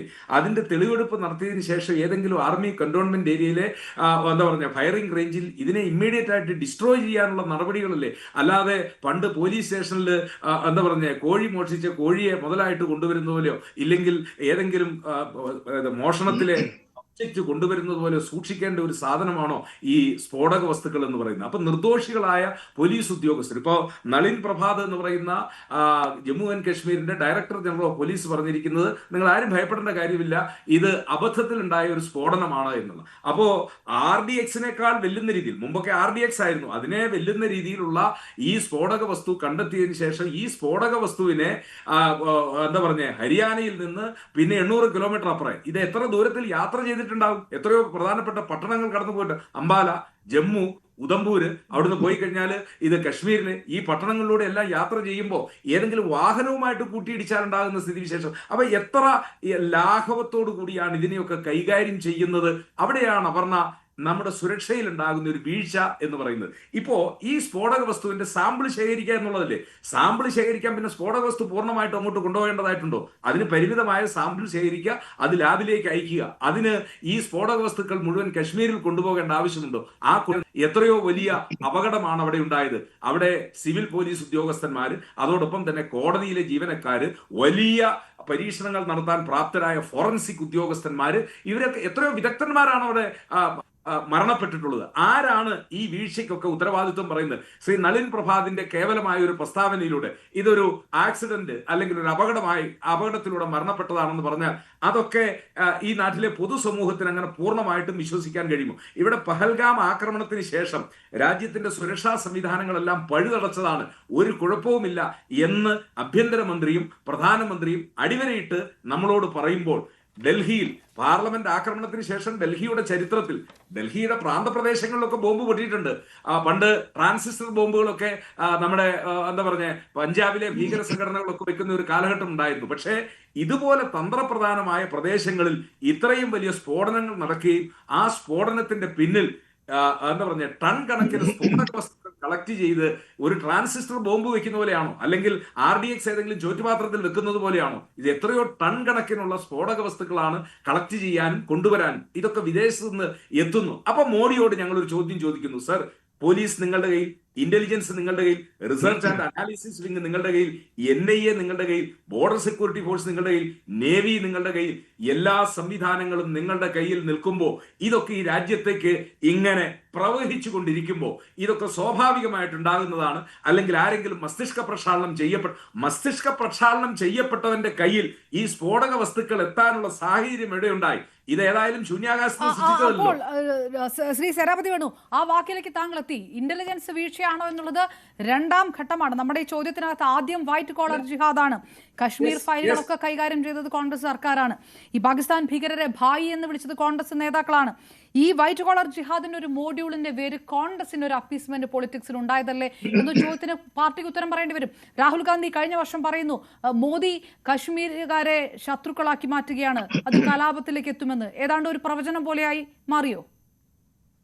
അല്ല, ഇവിടെ നമ്മൾ ചർച്ച ചെയ്യേണ്ടത് ഈ ആളുകൾ സാർ സൂചിപ്പിച്ച പോലെ ഈ സ്ലീപ്പർ സെല്ലുകളൊക്കെ ഇവിടെ പ്രവർത്തിക്കുന്നുണ്ട്. ഈ സ്ലീപ്പർ സെല്ലുകൾ പ്രവർത്തിക്കുമ്പോൾ ഇവർക്ക് ആവശ്യമായ ഈ ഈ ഈ ആയുധങ്ങളോ അല്ലെങ്കിൽ ഈ സ്ഫോടക വസ്തുക്കളോ ഇതെവിടെ നിന്ന് എത്തുന്നു, ഇതാരും അറിയാതെ എങ്ങനെ. ഇപ്പൊ മനസ്സിൽ ഒരാൾക്ക് തീവ്രവാദമുണ്ട് എന്നതുകൊണ്ട് ആ തീവ്രവാദിക്ക് ഒരാൾക്ക് തോക്കെടുത്ത് ഒരാളെ വെടിവെക്കണം എന്ന് മനസ്സിലാഗ്രഹം, തോക്ക് കിട്ടാനുള്ള സാഹചര്യം ഉണ്ടാകുമ്പോഴല്ലേ അവൻ വെടിവെക്കാനായിട്ട് പോകുള്ളൂ. അപ്പൊ ഈ വസ്തുക്കളൊക്കെ ഇങ്ങനെ സുലഭമായിട്ട് ലഭിക്കുമ്പോൾ ആ ലഭ്യതയ്ക്ക് കാരണം സുലഭമായിട്ട് ലഭിക്കുന്നത് കൊണ്ട് ഇപ്പോ നമ്മളിവിടെ ഇരിക്കുന്ന ഈ നാട്ടുകാരെല്ലാം പോയി ഇത് ചെയ്യണമെന്നില്ലല്ലോ. അവിടെ ഒരു മോട്ടീവ് ഉണ്ടല്ലോ. ആ മോട്ടീവ് ആര് കൊണ്ടുവന്നു എന്ന ചോദ്യത്തിൽ നിന്ന് കോൺഗ്രസിന് മാറി നിൽക്കാൻ പറ്റില്ല എന്നേ പറഞ്ഞുള്ളൂ. അതെ ആ മോട്ടീവിന്റെ ഉത്തരവാദിത്വം കോൺഗ്രസിന്റെ തലയിലേക്ക് എങ്ങനെ ഇടാനായിട്ട് കഴിയും? ആ മോട്ടീവിന്റെ ഉത്തരവാദിത്വം 70 വർഷം ഭരിച്ചത് കോൺഗ്രസ് ആണല്ലോ, സ്വാഭാവികമായിട്ട്. 70 വർഷം ഭരിച്ചത് കോൺഗ്രസ് ആണ്. ഈ ഉമർ നബി ഭട്ടിനെ പോലുള്ളവരൊക്കെ അതൊക്കെ ഇങ്ങനെ ഒരു റാഡിക്കലൈസ് ആവാൻ കാരണം കശ്മീരിൽ തൊഴിലില്ലായ്മയുണ്ട്, അവിടെയുള്ള പ്രാദേശിക യുവാക്കളെ അവഗണിക്കുകയാണ് എന്നൊക്കെ കോൺഗ്രസ് നേതാക്കൾ പറയുന്നുണ്ട്. ഞാൻ ചോദിക്കുന്നത് അതിന് കോൺഗ്രസിന് ഉത്തരവാദിത്വം ഉണ്ടല്ലോ. അല്ല, 11 കൊല്ലമായി രാജ്യം ഭരിക്കുന്നത് കോൺഗ്രസ് അല്ലല്ലോ. ഞങ്ങൾ അധികാരത്തിൽ നിന്ന് പുറത്തു നിൽക്കുന്നു. ഞങ്ങളുടെ പോരായ്മയെ ചൂണ്ടിക്കാണിച്ചുകൊണ്ടാണല്ലോ ഞങ്ങൾ ഭരിക്കുമ്പോൾ സുരക്ഷാ വീഴ്ച ഉണ്ടാകുന്നു, ഭീകരന്മാർ കടന്നു വരുന്നു, ആയുധം ഇങ്ങോട്ട് വരുന്നു, ഇതൊക്കെ ആയിരുന്നല്ലോ ഞങ്ങൾക്കെതിരെയുള്ള ആരോപണങ്ങൾ. അപ്പൊ ഞങ്ങൾ തിരിച്ചു ചോദിക്കുന്ന ഒരു ചോദ്യം, 11 കൊല്ലമായി ഇവിടെ എല്ലാ അധികാരങ്ങളോടും കൂടി ഈ കേന്ദ്രങ്ങളെല്ലാം കയ്യിൽ നിൽക്കുമ്പോൾ എന്തുകൊണ്ട് ഇത്തരത്തിലുള്ള വീഴ്ചകൾ നമ്മുടെ നാട്ടിൽ ഉണ്ടാകുന്നു? പഹൽഗാം ആക്രമണം വളരെ അപ്രതീക്ഷിതമായിട്ടുണ്ടായ, അതിനുശേഷം ഇത്രയും അധികം സുരക്ഷയിൽ കശ്മീർ നിൽക്കുമ്പോൾ ഈ ഭീകരർക്ക് ഈ സ്ഫോടക വസ്തുക്കളൊക്കെ ഇങ്ങനെ സുലഭമായി കൊണ്ടു നടക്കാനും ഈ വാഹനങ്ങളൊക്കെ വാങ്ങാനും ഇതിനൊക്കെയുള്ള സാഹചര്യം ഉണ്ടാകുമ്പോൾ അവിടെയാണ് നമ്മൾ വീണ്ടും വീണ്ടും ഈ ചോദ്യം ചോദിക്കുന്നത്. അതിനെക്കുറിച്ച് എന്തുകൊണ്ട് അന്വേഷണ ഏജൻസികൾക്ക് കൃത്യസമയത്ത് അത് കണ്ടെത്താൻ കഴിയുന്നില്ല എന്നുള്ളത്, അതെവിടെയാണ് വീഴ്ച പറ്റിയിരിക്കുന്നത് എന്നുള്ളത്. ഇപ്പോ ശിവരാജ് പാട്ടീൽ എന്തുകൊണ്ടാണ് രാജിവെച്ചത്? 2008 ബോംബെ സ്ഫോടനത്തിന് ശേഷം അദ്ദേഹം രാജിവെച്ചു. എന്താ അദ്ദേഹം പറഞ്ഞത്? ഞാൻ ഇതിന്റെ ധാർമ്മികമായ ഉത്തരവാദിത്വം, ഞാൻ രാജ്യത്തിന്റെ ആഭ്യന്തരമന്ത്രി ആയതുകൊണ്ട് ഇതിന്റെ ധാർമ്മികമായ ഉത്തരവാദിത്വം ഏറ്റെടുത്തുകൊണ്ട് ഞാൻ രാജിവെക്കുന്നു. ഇവിടെ ധാർമ്മികതയെ കുറിച്ച് പറയുമ്പോൾ കോൺഗ്രസിന് മാത്രമാണല്ലോ ധാർമ്മികതയുടെ പ്രശ്നമുള്ളൂ, ബാക്കി ഒരാൾക്കും ധാർമ്മികതയെ കുറിച്ച് ശബ്ദിക്കേണ്ട ആവശ്യമില്ല. ഇവിടെ അടിക്കടി ഇതിപ്പോ എന്താ പറഞ്ഞേ, ഡൽഹിയിലെ ചെങ്കോട്ടയിലെ സ്ഫോടനം കഴിഞ്ഞ് 48 മണിക്കൂറിനകം സമാനമായ സ്ഫോടനം നൗഗാമിൽ ഉണ്ടാകുന്നു. ഇവിടെ 13 പേരാണ് മരിച്ചതെങ്കിൽ അവിടെ കുറച്ചുകൂടി ആളുകളുടെ എണ്ണം കൂടി, പരിക്കേറ്റവർ അതിഭീകരമായി പരിക്കേറ്റ ആശുപത്രിയിൽ കഴിയുന്നവരുടെ എണ്ണം കൂടുന്നു. അപ്പൊ ഇതൊക്കെ നമ്മളെ ഉത്കണ്ഠപ്പെടുത്തുമ്പോൾ അപർണ, ഈ കാര്യങ്ങളിൽ എവിടെയാണ് സുരക്ഷാ വീഴ്ചകൾ ഉണ്ടായിരിക്കുന്നത് എന്നതിന്റെ സത്യസന്ധമായ ഒരു പരിശോധനയാണ് വേണ്ടത്. അതല്ലാതെ 70 കൊല്ലം കോൺഗ്രസ് ഭരിച്ചുകൊണ്ടാണ് ഇതുണ്ടായത്, ഇല്ലെങ്കിൽ കോൺഗ്രസ് ആണല്ലോ ഇതിന്റെ കാരണക്കാര് എന്നുള്ള നറേറ്റീവിലേക്ക് പോകുന്നത് അടിസ്ഥാന പ്രശ്നത്തിൽ നിന്നുള്ള വ്യതിചലിക്കലാണ്. എന്തുകൊണ്ട് ഈ റാഡിക്കലായിട്ടുള്ള ഇത്തരത്തിലുള്ള തീവ്രവാദ സംഘടനകൾ എഡ്യൂക്കേറ്റഡ് ആയ ആളുകളിലേക്ക്, പണ്ട് വിദ്യാഭ്യാസമില്ലാത്ത ആളുകളൊക്കെ അരയിൽ ബോംബും കെട്ടി മനുഷ്യ ബോംബാകാനായിട്ട് പോകുന്നു. ഇന്നിപ്പോ ഡോക്ടർമാര്, എഞ്ചിനീയർമാര്, ഹൈലി എഡ്യൂക്കേറ്റഡ് ആയ ആളുകൾ, അവരൊക്കെ എന്തുകൊണ്ട് ഇത്തരം ചിന്താഗതിയിലേക്ക് തിരിയുന്നു എന്നുള്ളതിനെ കുറിച്ച് അടിസ്ഥാനപരമായ ഒരു പഠനം നടത്തേണ്ടിയിരിക്കുന്നു. അത് കണ്ടെത്തി സമൂഹത്തിൽ അത് വേരോടെ പിഴുതെറിയാൻ നമുക്ക് കഴിയുന്നില്ല എങ്കിൽ ഈ പാകിസ്ഥാനിലെ പല പ്രദേശങ്ങളിലൊക്കെ ഉണ്ടാകുന്ന പോലെ നമ്മളെ ഭയപ്പെടുത്തുകയല്ലേ. ഇന്ത്യ പോലെ ഒരു മതേതര രാഷ്ട്രത്തിൽ മനുഷ്യൻ സമാധാനം കാംക്ഷിക്കുന്ന ഗാന്ധിജിയുടെ നാട്ടിൽ ഈ സ്ഫോടനങ്ങളൊന്നും നമ്മുടെ നാട്ടിൽ ഉണ്ടാകാൻ ശരി. തീർച്ചയായിട്ടും ഡോക്ടർ മോഹൻ വർഗീസ്, അങ്ങനെ ഒരു പോയിന്റ്, അതായത് ഇപ്പോൾ ഉമർ നബി ഭട്ടിന്റെ വീട് സ്ഫോടന അത് തകർക്കുകയാണ് ചെയ്യുന്നത്. അങ്ങനെ ബുൾഡോസർ ഇട്ട് തകർക്കുന്നത് ഇത് ഒരു പ്രതികാരം കാണിക്കുകയാണെന്നുള്ള ഒരു സന്ദേശം ഒരുപക്ഷെ ഈ കശ്മീരികളെ മുഴുവൻ മാറ്റി നിർത്തുകയാണ്, അങ്ങനെ ഒരു നറേറ്റീവ് അതിനകത്ത് ഉണ്ടാകുമോ? ഇതിനൊരു റൂട്ട് കോസ് കണ്ടെത്തണ്ടേ? ഒരു രാജ്യത്തിന്റെ ഒരു സംസ്ഥാനത്തുള്ള വിദ്യാസമ്പന്നരായിട്ടുള്ളവർ ഇതിലേക്ക് കടക്കുകയാണെങ്കിൽ അതിന്റെ സ്ലീപ്പർ സെല്ലാണ് പ്രവർത്തിക്കുന്നതെങ്കിൽ പുറത്തുനിന്ന് തീവ്രവാദത്തിനുള്ള സഹായവും വാഗ്ദാനവും ആയുധങ്ങളും ഒഴുകുന്നത് കൊണ്ട് മാത്രം ആൾക്കാർക്ക് മോട്ടീവ് ഉണ്ടാകുമോ എന്നുള്ളൊരു ചോദ്യമല്ലേ? അത് വളരെ ന്യായമായ ചോദ്യമാണ് അപർണ. ഇവിടെ നോക്കൂ, ഇവിടെ മോട്ടീവ്സ് എന്താണ്? ഒരു ജനത അല്ലെങ്കിൽ ഒരു ജനതയുടെ, കശ്മീർ ജനതയുടെ ഒരു ചെറിയ വിഭാഗമെങ്കിലും ആയുധം കയ്യിലെടുക്കാൻ അല്ലെങ്കിൽ ഭീകര പ്രവർത്തനത്തിൽ ഇടപെടാൻ പാകിസ്ഥാന്റെ സഹായത്തോടെയോ അല്ലാതെയോ തയ്യാറാകുന്നു എങ്കിൽ അതിന്റെ റൂട്ട് കോസിലേക്ക്, ഭീകരതയുടെ പ്രഭവ കേന്ദ്രങ്ങളിലേക്ക് മാത്രമല്ല അതിന്റെ അടിസ്ഥാന കാരണങ്ങളിലേക്ക് കൂടി കണ്ണ് പായിക്കേണ്ടതുണ്ട്. ഇവിടെ നോക്കൂ, ഇവിടെ സ്ഫോടനത്തിൽ കൊല്ലപ്പെട്ട ഡോക്ടർ ഉമർ നബി ഭട്ടിന്റെ കാശ്മീരിലെ ഭവനം അതായത് പുൽവാമയിലെ അദ്ദേഹത്തിന്റെ ഭവനം അത് ഇടിച്ചു നിരത്തുകയാണ്. അത് നമുക്കൊരു നിയമവാഴ്ചയില്ലേ? നമ്മുടെ രാജ്യത്തെ നിയമം അനുസരിച്ചല്ലേ കാര്യങ്ങൾ മുന്നോട്ട് പോകുന്നത്? ആരോപണ വിധേയനാണ് അദ്ദേഹം, തീവ്രവാദി ആയിക്കൊള്ളട്ടെ, ഭീകരനായിക്കൊള്ളട്ടെ, എന്തുമായിക്കൊള്ളട്ടെ, അതുമായി ബന്ധപ്പെട്ട കാര്യങ്ങൾ നിയമം അനുശാസിക്കുന്ന രീതിയിൽ മുന്നോട്ട് പോകേണ്ടതല്ലേ? അല്ലാതെ ഈ കൊല്ലപ്പെടുന്ന ഭീകരരുടെ ആശ്രിതരുമായി ബന്ധപ്പെട്ട ഇടങ്ങൾ, ഫിസിക്കൽ പ്രോപ്പർട്ടി ഇടിച്ചു നിരത്തുന്നത് ഒരു പരിധിവരെ നിയമവാഴ്ചയോടുള്ള വെല്ലുവിളിയാണ്. ഇത് ചെയ്യുന്നത് നിയമപാലകന്മാരായ പോലീസും കൂട്ടരും തന്നെയാണ്. അത് തീർച്ചയായും സ്വാഗതാർഹമായ ഒരു കാര്യമല്ല, യാതൊരു സംശയവുമില്ല.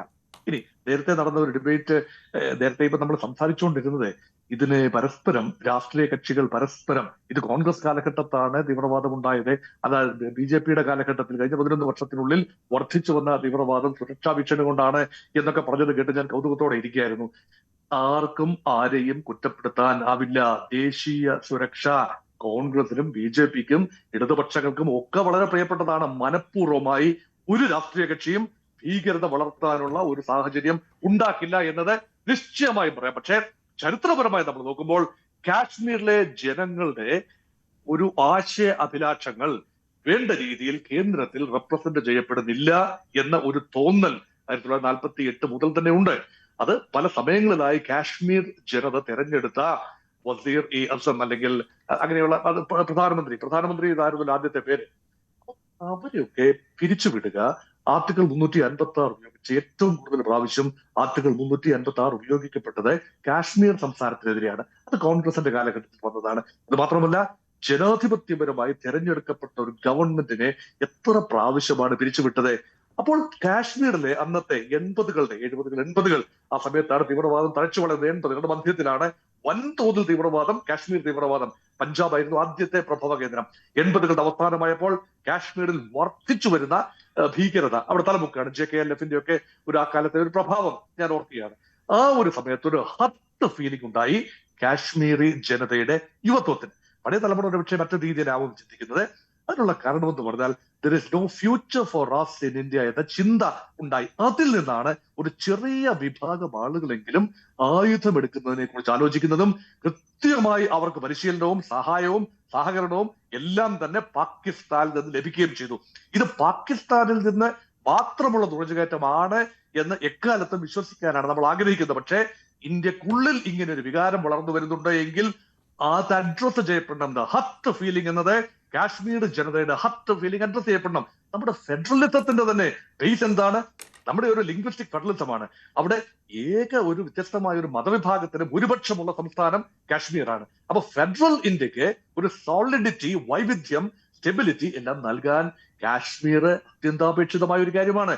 കാശ്മീർ ജനതയെ വേദനിപ്പിക്കുന്ന തീരുമാനങ്ങൾ ആരെടുത്താലും, ഈ BJP-യുടെ കാലം നോക്കൂ, ആർട്ടിക്കിൾ 370 അബ്രോഗേറ്റ് ചെയ്യുമ്പോൾ കാശ്മീർ ജനത അതിനോട് ഒരു വിഭാഗം ആളുകൾ അതിനെ സ്വാഗതം ചെയ്തു. പ്രത്യേകിച്ച് ലഡാക്ക് ഭാഗത്തുള്ള ആളുകൾ അതിനെ സ്വാഗതം ചെയ്തു. കുറച്ചുകൂടി കേന്ദ്ര ഫണ്ടുകൾ കിട്ടും, കേന്ദ്രത്തിന്റെ നേരിട്ടുള്ള നിരീക്ഷണം ഉണ്ടാകും, അത് സ്വാഗതം ചെയ്തു.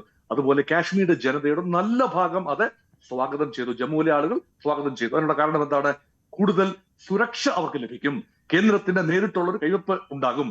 അങ്ങനെ സ്വച്ഛന്തമായ ജീവിതം 99% ആളുകൾക്കും അവിടെ പ്രത്യേകത ഒന്നുമില്ല. അവർക്ക് സ്വച്ഛന്തമായി ജീവിക്കണം, അവിടെ ടൂറിസം ഉണ്ടാക്കണം, അതിൽ നിന്ന് വരുമാനം ഉണ്ടാക്കണം, വീടുകളിൽ തീ പുകയണം. അതാണ് പ്രധാനപ്പെട്ട ആഗ്രഹം. അല്ലാതെ പാകിസ്ഥാൻ പക്ഷമൊന്നോ ഇന്ത്യ പക്ഷമൊന്നോ ആ തീവ്ര രാഷ്ട്രീയമോ ഒന്നും തന്നെ അവർക്കുള്ളവരില്ല. ഏറ്റവും സമാധാനപ്രിയരായ ആളുകളാണല്ലോ കാശ്മീരികൾ. ചരിത്രപരമായി കാശ്മീരിയത്ത് എന്ന് പറയുന്നത് വലിയ രീതിയിൽ അവിടുത്തെ ഈ ബ്രാഹ്മൺ വിഭാഗം പണ്ഡിറ്റുകളും മുസ്ലിങ്ങളും എല്ലാം ഏകോദര സഹോദരങ്ങളെ പോലെ ആയിരക്കണക്കിന് വർഷങ്ങൾ ജീവിച്ച ഒരു മണ്ണാണ് കാശ്മീർ എന്ന് ഓർക്കണം.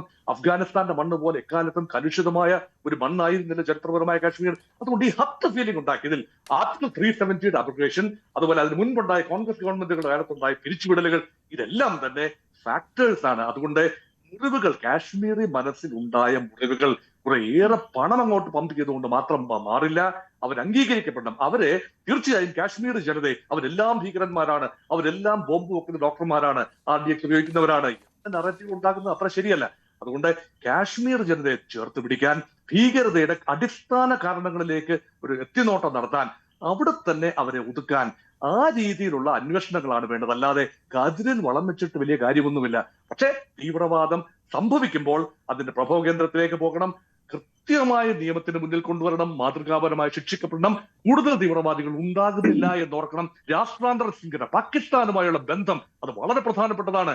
ആ പ്രദേശം വളരെ കലുഷിതമാണ്. കാരണം പാകിസ്ഥാൻ അതിർത്തിയിൽ നമ്മളൊരു ഡ്രില്ല് നടത്തിക്കൊണ്ടിരിക്കുകയാണ് 10 ദിവസം. ഡോക്ടർ വാൻവർട്സ്, ഇത് ISIയുടെ ഒരു ബന്ധം അത് പരിപൂർണമായിട്ട് സ്ഥിരീകരിക്കപ്പെടുന്നില്ല, അല്ലെങ്കിൽ അത് പറയുന്നില്ല, അത് സർക്കാർ വൃത്തങ്ങളും പറയുന്നില്ല. അത് എന്തുകൊണ്ടാണെന്നുള്ളതാണ്, അത് മറച്ചു വെക്കുകയാണോ ഈ വിഷയത്തിൽ? ഒരു രാഷ്ട്രം എന്നതിലെ ഒരു ഇന്ത്യ, ഗവൺമെന്റ് ഓഫ് ഇന്ത്യക്ക് കൃത്യമായി വിദേശകാര്യ മന്ത്രാലയത്തിനോ ആഭ്യന്തര മന്ത്രാലയത്തിനോ അല്ല എങ്കിൽ ഡിഫൻസ് മിനിസ്ട്രിക്കോ കൃത്യമായ നിഗമനങ്ങളിൽ എത്താൻ കഴിയാതെ അതിന് പിന്നിൽ പാകിസ്ഥാനാണ്, ISI ആണ് എന്ന് പറയാനാവില്ല. ജയ്ഷെ മുഹമ്മദുമായിട്ടാണ് ഇതിനെ ബന്ധപ്പെടുത്തിയിരിക്കുന്നത്. ജയ്ഷെ മുഹമ്മദുമായി ബന്ധമുള്ള ഒരു സ്ലീപ്പർ സെല്ല് പ്രവർത്തിക്കുന്നു എന്നാണ് പ്രഥമ നിരീക്ഷണം. പക്ഷെ ഗവൺമെന്റ് ഓഫ് ഇന്ത്യ ഔപചാരികമായി ജയ്ഷെ മുഹമ്മദിന്റെ പേര് പറഞ്ഞിട്ടില്ല. അവിടെ അറസ്റ്റിലായ ഒരു ലേഡി ഡോക്ടർ ഉണ്ടല്ലോ, ഷഹീൻ, ആ ഷഹീന്റെ ഒരു ബന്ധു കൂടിയാണ് മൗലാന മസൂദ് അസർ. അപ്പോൾ ഒരു പാകിസ്ഥാനിൽ നിന്ന് വരുന്ന ഒരു ബുദ്ധി കേന്ദ്രം ഇന്ത്യയിലെ വനിതകളെ കേന്ദ്രീകരിച്ച് ഒരു വനിതാ ഭീകര സ്ക്വാഡ് ഉണ്ടാക്കാനും അതിന്റെ തലപ്പത്ത് ഈ ലേഡി ഡോക്ടറെ കൊണ്ടുവരാനും ഒക്കെ പദ്ധതി ഇട്ടതായി ഇന്റലിജൻസ് ഏജൻസികൾ റിപ്പോർട്ട് ചെയ്യുന്നു. പക്ഷെ അതൊന്നും ഗവൺമെന്റ് ഓഫ് ഇന്ത്യ സ്ഥിരീകരിച്ച് പറയുന്നില്ല.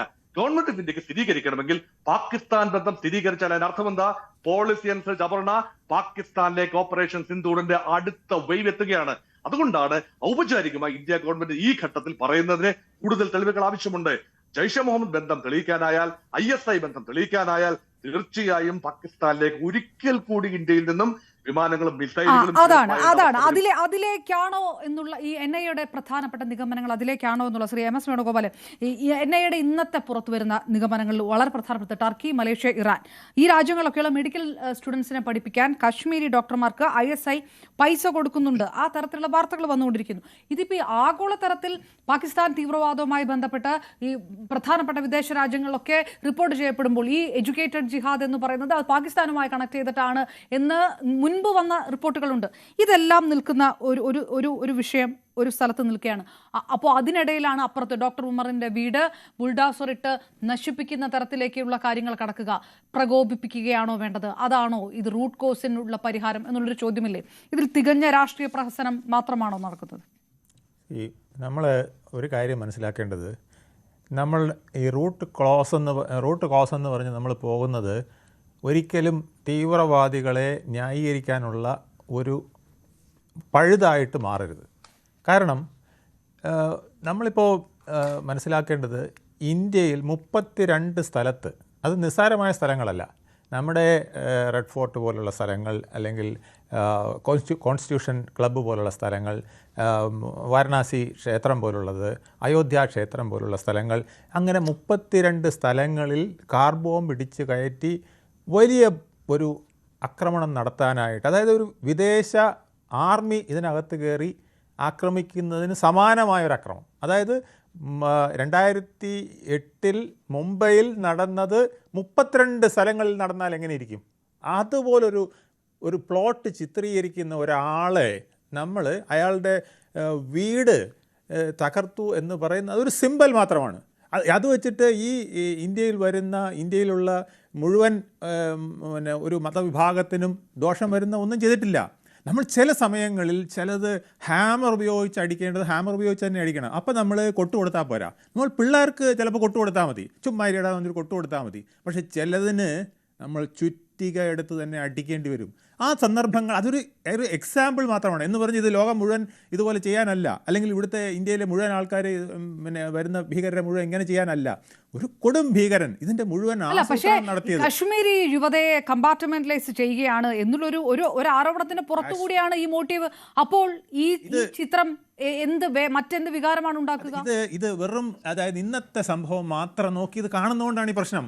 1946 ഇന്ത്യ വിഭജനം നടത്തിയപ്പോൾ പാകിസ്ഥാൻ ഉൾപ്പെടെയുള്ള ഇത്തരമൊരു പ്രദേശം ഉണ്ടാക്കിക്കൊടുത്ത് ഇന്ത്യ എന്നും ശിഥിലമായിരിക്കണമെന്ന് ബ്രിട്ടീഷുകാരൻ പ്ലാൻ ചെയ്തതിൻ്റെ ഭാഗമായിട്ട്, അത് ഇന്നത്തെ അമേരിക്കക്കാരൻ്റെ അപ്പനാണ് ബ്രിട്ടീഷുകാരൻ, അവർ പ്ലാൻ ചെയ്തതാണ് ഈ സ്വാതന്ത്ര്യം മുഴുവൻ. അത് നമ്മൾ മനസ്സിലാക്കണം. ഇന്ത്യയെ എങ്ങനെയാണ് അവർ വിഭജിക്കാൻ തീരുമാനിച്ചത്? ആദ്യം വിഭജിക്കാൻ തീരുമാനിച്ചത് മത അടിസ്ഥാനത്തിലാണ്. അതായത് പിന്നെ എവിടെയൊക്കെയാണോ അതാത് ഭൂരിപക്ഷം ശ്രീ എം എസ് വേണുഗോപാൽ, തീവ്രവാദ ബന്ധം ആരോപിക്കപ്പെടുകയും കേസ് ഉയരുകയും ചെയ്ത വിഷയങ്ങൾ കേരളത്തിനകത്തുണ്ട്. അവിടെ വന്ന് ആ സ്ഥലത്ത് വന്ന് ആ വീട് ഇതുപോലെ ചെയ്യുകയാണെങ്കിൽ ഏത് തരത്തിലുള്ള ജനകീയ വികാരമായിരിക്കും ഉണ്ടാവുക? അതിനോട് യോജിക്കാൻ പറ്റുന്നു. ഇത് നിങ്ങൾ ഉദ്ദേശിക്കുന്നുണ്ടോ അതൊരു വീടാണെന്ന്? അതൊരു ഭീകരവാദ ബോംബ് ഉൾപ്പെടെ, അല്ലെങ്കിൽ നമ്മളിപ്പോൾ ഈ ഒരു മുറിയിൽ തന്നെ നമ്മൾ ഈ പിന്നെ യൂണിവേഴ്സിറ്റിയുടെ 13-ാം നമ്പർ മുറിയിൽ തന്നെ കണ്ടെടുത്ത സാധനങ്ങളിൽ 20 ടൈം ബോംബുകൾ, 25ഓളം പിന്നെ റിമോട്ടുകൾ, പിന്നെ ഇപ്പം നമ്മൾ കണ്ടെടുത്തത് 3000-ഓളം സ്ഫോടക വസ്തുക്കൾ. ഇതൊക്കെ കണ്ടെടുക്കുന്ന ഒരു സ്ഥലത്ത് നമ്മൾ പിന്നെ എന്താ ചെയ്യേണ്ടേ? ഡോക്ടർ മോഹൻ വർഗീസ്, അതുപോലുള്ള കാര്യങ്ങൾ. ഡോക്ടർ മോഹൻ വർഗീസ്, ഇവിടെ ഒരു നിയമവാഴ്ചയുണ്ട് എന്നാണ് താങ്കൾ ഈ വിഷയവുമായിട്ട് ബന്ധപ്പെട്ട് പറഞ്ഞത്. ഞാൻ അതിലേക്കൊന്നും വന്നിട്ട് നിയമവാഴ്ച ആർക്കാണ്? അൺറൂളി ആയിട്ട് വരുമ്പം അവിടെ നമ്മൾ നിയമമാണോ നോക്കുക, അവനെ വെടിവെക്കാൻ നോക്കൂ? നമ്മുടെ ജനതയാണ്, പക്ഷേ നമ്മൾ വെടിവെക്കേണ്ടി വന്നാൽ വെടിവെക്കേണ്ടി. ഡോക്ടർ മോഹൻ വർഗീസ് ഒരു വരി. അത് വളരെ ഗൗരവം. ഈ ഡിബേറ്റ് എന്ന് പറയുന്നത് ഇപ്പോഴെങ്കിലും അവസാനിക്കാൻ സാധ്യതയുള്ള ഒരു കാര്യമല്ല. തീവ്രവാദ ബന്ധമുള്ള ഭവനങ്ങൾ, അവിടെ താമസിക്കുന്നത് തീവ്രവാദത്തിന്റെ കൂട്ടും ഭീകരന്റെ പിതാവോ മാതാവോ സഹോദരങ്ങളോ ആയിരിക്കാം. അവരും ആ ഫാമിലിയുമായിട്ടൊന്നും ഒരു ബന്ധവും കാണില്ല. വർഷങ്ങളായിട്ട് ഈ ഭീകരൻ ഒരു ബന്ധവും കാണില്ല. അവരുടെ വീട്ടുകാർ തന്നെ പറയുന്നത് അവരെ കണ്ടില്ല. അതൊരു വെറുതെ പറയുന്നതാവാം. എങ്കിൽ പോലും വേണ്ട അന്വേഷണങ്ങൾ നടത്താതെ അവിടെ ആ വ്യക്തിയുടെ ഭവനം അവിടെ കേന്ദ്രീകരിച്ചതുകൊണ്ട് മാത്രം അവിടെ നിന്ന് ആയുധങ്ങൾ ഏറെ കണ്ടെത്തിയിട്ടുണ്ടെങ്കിൽ അതൊരു ഭീകര പരിശീലന കേന്ദ്രമാണെന്ന് ഉറപ്പിക്കാം. ഇവിടെ തകർക്കപ്പെട്ട ആ വീട്ടിൽ ആയുധങ്ങൾ കണ്ടെത്തിയിട്ടുള്ളതായി നമുക്കിപ്പോൾ വിവരമില്ല. ഒരു പക്ഷേ രഹസ്യമായ ഇൻഫർമേഷൻ ഉണ്ടാകാം. നമ്മുടെ സേനാ വിഭാഗങ്ങൾക്ക്, പോലീസിന് അത് നശിപ്പിച്ചവർക്ക് കൃത്യമായ വിവരം ലഭിച്ചിരിക്കാം. പക്ഷെ പൊതുസമൂഹത്തിൽ ഇപ്പോഴങ്ങനെ ഒരു വിവരമില്ല. ഇത് നൽകുന്ന ഒരു ഒപ്റ്റിക്സ് ഉണ്ട്. കാശ്മീർ ജനതയ്ക്ക് അവരുടെ ബന്ധുക്കളുണ്ട്, അടുപ്പക്കാരുണ്ട്. അവരെ എല്ലാം കൂടി ബ്രാക്കറ്റ് ചെയ്ത് ഭീകരരായിട്ട് ചിത്രീകരിക്കുന്നത് ശരിയല്ല. ഒരു ഭീകരന്റെ മാതാപിതാക്കളെയും സഹോദരന്മാരെയും സുഹൃത്തുക്കളെയും ചുറ്റുപാടുമുള്ള ആ ഗ്രാമത്തെ ആകമാനം ഈ ഇന്ത്യക്കെതിരെ അല്ലെങ്കിൽ നമ്മുടെ വ്യവസ്ഥതയ്ക്കെതിരെ അവരുടെ മനസ്സ് തിരിക്കാൻ മാത്രമേ ഇതുപോലെയുള്ള കാര്യങ്ങളാക്കൂ. അതുകൊണ്ട് പ്രധാനമായ കാര്യം, ആ വീട് ഇടിച്ചു നിരത്തിയാൽ ഒരു ഫിയർ സൈക്കോസ് ഉണ്ടാകും. കൂടുതൽ പേർ ഇതിലേക്ക് ആകർഷിക്കപ്പെടാതിരിക്കാൻ തങ്ങൾക്ക് ഏറ്റവും പ്രിയപ്പെട്ട പിതാവിനെ മാതാവിനെ ഉൾപ്പെടെ ചിലപ്പോൾ അവരുടെ വീട് വരെ ഇടിച്ചു നിരത്തിക്കളയും എന്ന ഒരു പേടിയിൽ നിന്നും ഭീകരനെ ഇതിൽ നിന്നും പിന്തിരിപ്പിക്കാം എന്നാണ് ഒരുപക്ഷെ ഉദ്ദേശിക്കുന്നത്. പക്ഷേ അതിന്റെ ഫലം അങ്ങനെ ആവണമെന്നില്ല നടക്കുന്നത്. കൂടുതൽ പേരെ ഭീകരതയിൽ ആകർഷ്ടരായി ഒരുപക്ഷെ വന്നേക്കാം. അതുകൊണ്ടാണ് ഞാൻ വീണ്ടും ആവർത്തിക്കുന്നത്, ഇന്ത്യ നിയമവാഴ്ചയുള്ള രാജ്യമാണ്. റൂൾ ഓഫ് ലോ ആണ് ഇവിടെ പ്രധാനം. അതാണ് ആ ആശങ്കയാണ് അഡ്രസ് ചെയ്യേണ്ടിയിരുന്നത്. ഞാൻ ആ വിഷയം എനിക്കൊന്നുകൂടെ പറയാം. നിയമവാഴ്ച ആരുടെ അടുത്താണ്? നിയമം പാലിക്കുന്നവരുടെ മുമ്പാകെയാണ്. എന്നെ ഒരുത്തൻ കുത്താൻ വരികയാണ്. ആ സമയത്ത് ഞാൻ നിയമവാഴ്ച പറഞ്ഞുകൊണ്ട് അങ്ങനെ നിന്നാൽ ഞാൻ വീട്ടുകാരെ ബോംബിട്ട് തകർത്തില്ല. ഓഫീസിൽ നിന്ന് തന്നെ കിട്ടിയ സാധനങ്ങൾ എന്തൊക്കെയാണ്? അപ്പൊ അയാളുടെ വീട്ടിൽ നിന്നുള്ള സാധനങ്ങൾ എന്താണെന്നുള്ളത് എന്നെ പറഞ്ഞില്ല എന്നുള്ളതല്ലേ പ്രശ്നം. അവിടെ എന്തൊക്കെ